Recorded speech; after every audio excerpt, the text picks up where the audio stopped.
नमस्कार, स्वागत है सभी दर्शकों का ट्रू मीडिया ज्योतिष विज्ञान में। होली का महापर्व है और इस पर्व पर आज हम बता रहे हैं शुक्रदंत के बारे में। शुक्रदंत शुकर कहा जाता है, संस्कृत में शुकर कहा जाता है और हमारी हिंदी भाषा में सूअर कहा जाता है। यह सूअर का दांत, सूअर का नाम सुनते के साथ ही मन के अंदर एक घृणा सी पैदा हो जाती है, लेकिन यह सूअर का दांत जो है बहुत बड़ा चमत्कारी माना जाता है। सूअर का दांत वशीकरण, किसी को मोह वश करना हो तो सूअर का दांत बहुत ज़्यादा चमत्कारी माना जाता है। वशीकरण के क्षेत्र में सूअर का दांत आपको किसी भूत प्रेत इत्यादि जैसी हवाओं से, नकारात्मक ऊर्जाओं से आपको डर लग रहा है तो आप सूअर का दांत धारण कर सकते हैं। सूअर को जो है भगवान विष्णु का ही वराह अवतार का रूप माना जाता है। लेकिन सूअर की उत्पत्ति कैसे हुई, इस पर भी हम थोड़ा सा प्रकाश डालते हैं। प्राचीन काल के अंदर जब ब्रह्मा जी सृष्टि का निर्माण कर रहे थे और उन्होंने सृष्टि के निर्माण के लिए जब जिस भूमि की आवश्यकता थी, उस भूमि पर वृत्रासुर नामक दैत्य अपना तकिया बनाकर सोया हुआ था और यह भूमि सागर के अंदर ही विलीन थी।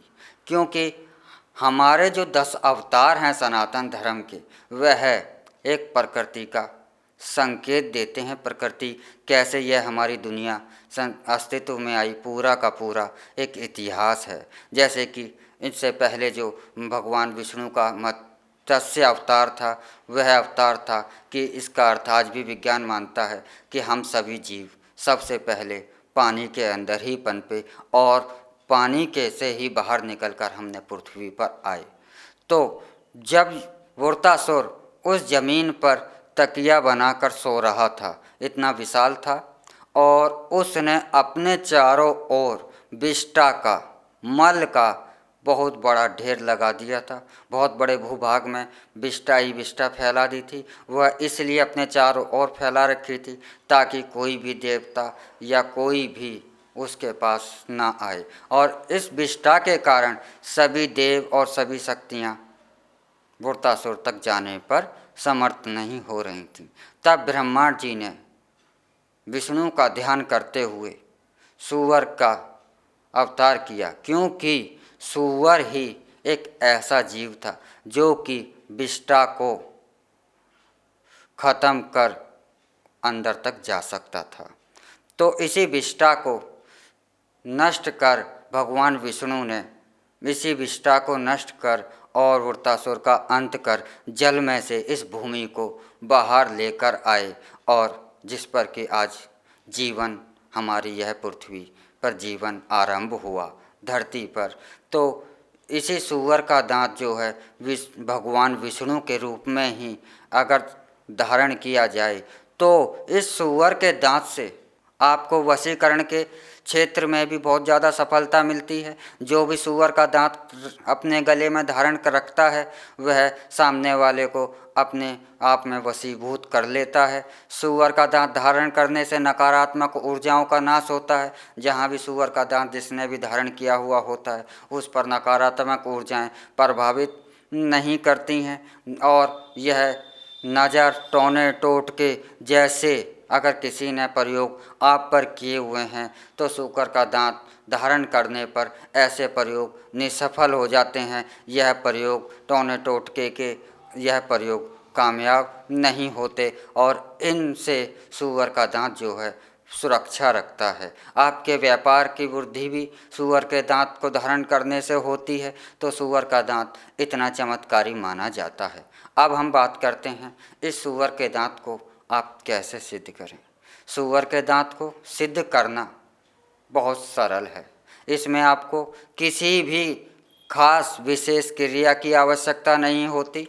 इसमें आपको ना ही किसी सामग्री की आवश्यकता होती है और ना ही किसी और नियम और कानून की आवश्यकता होती। सूअर का दांत बहुत आसानी से, बड़ी सरलता से सिद्ध हो जाता है, लेकिन इसको सिद्ध करने से पहले इस सूअर के दांत को कैसे प्राप्त किया जाए।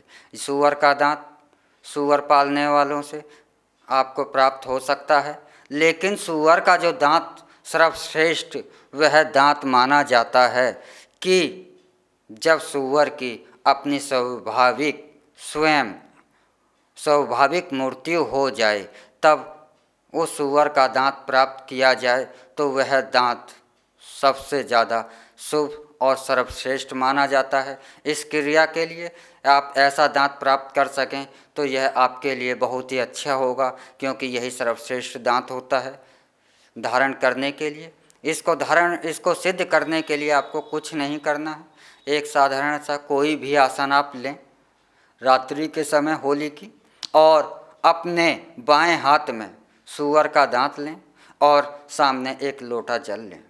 इस लोटा जल में से 3 बार आप ओम वाराह दंताभ्याः नमः मंत्र एक बार फिर पढ़िए, सुनिए, ध्यान दीजिए। ओम वराह दंताभ्याः नमः, ओम वराह दंताभ्याः नमः।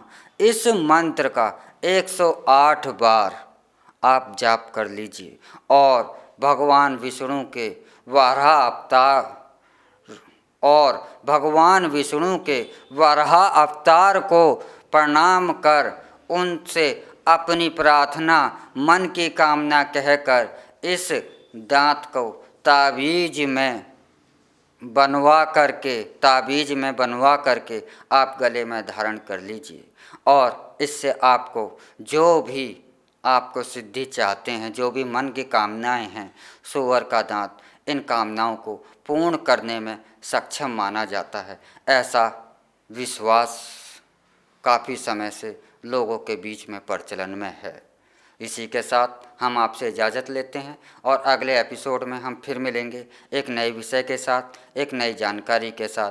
तब तक आप हमारा ट्रू मीडिया ज्योतिष विज्ञान को लाइक, शेयर, कमेंट करना ना भूलें, और जो दर्शक हमसे नए जुड़े हैं वह जल्द से जल्द सब्सक्राइब कर लें, और हमारे द्वारा दी गई जानकारी आपको कैसी लगी इस पर कमेंट करना भी ना भूलें। ओम नमः शिवाय। भगवान भोलेनाथ सबका कल्याण करें।